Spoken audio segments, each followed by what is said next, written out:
ଆଗରୁ ଆପଣଙ୍କୁ ଆମେମାନେ ଦେଖେଇଥିଲୁ ଧାନ କେମିତି ଚାଷ କରାଯାଏ ବିଲରେ ଆଉ କେମିତି ଇଏ କରାଯାଏ ସେଇ ବିଲରେ ଆପଣ ଦେଖିଦିଅନ୍ତୁ ଏ ଧାନଟି ପାଚି ଯାଇଛି ଆଉ ସିଏ ଆଣିକି କେମିତି ଧାନ ସଂଗ୍ରହ କରୁଛନ୍ତି ଆସନ୍ତୁ ଆଜି ଜାଣିବା ସେଇ ବିଷୟରେ।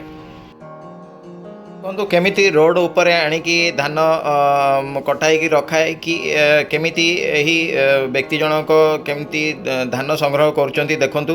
ଆଗ କାଳରେ ଆମେ ଦେଖିନଥିବା ଏସବୁ ଆଗ କାଳରେ ଏସବୁ ପ୍ରୋସେସିଂ ଚାଲିଥିଲା। ଏବେ ବହୁତ ପ୍ରକାର ମେସିନ୍ ବାହାରିଗଲାଣି ଯାହାଦ୍ୱାରା ଧାନକୁ ଅଲଗା କରାଯାଉଛି ନଡ଼ା ଅଲଗା କରିଦିଆଯାଉଛି କିନ୍ତୁ ଆଗ କାଳରେ ଏମିତି ହିଁ ଧାନକୁ ସଂଗ୍ରହ କରାଯାଉଥିଲା ଆଉ ନଡ଼ାଟାକୁ ଅଲଗା କରାଯାଉଥିଲା।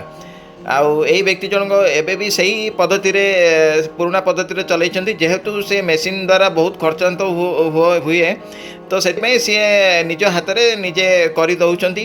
ଏଇ ଧାନଟା ସଂଗ୍ରହ କଲା ପରେ ସେ ନେଇକି ମଣ୍ଡିରେ ବିକିଦେବେ ଆଉ ଯାହା ନିଜ ପାଇଁ ସେମାନେ ରଖିବା କଥା ରଖିବେ। ଏଇ ହେଉଛି ଧାନ ସଂଗ୍ରହ କରିବାର ଗୋଟେ ସଠିକ୍ ଉପାୟ।